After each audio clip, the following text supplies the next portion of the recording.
Aquí subiendo el Donner Pass. Todavía estoy a unas 50 millas de Reno. Ya llevo en el camino como 6-7 horas. Tough day today, tough.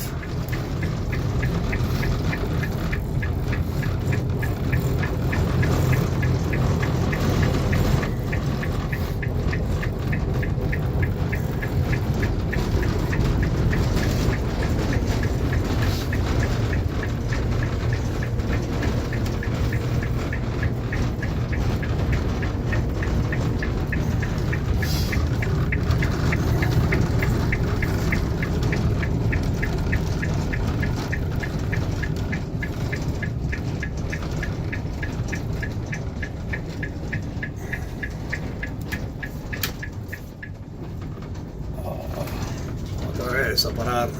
Esto que con cadenas y todo.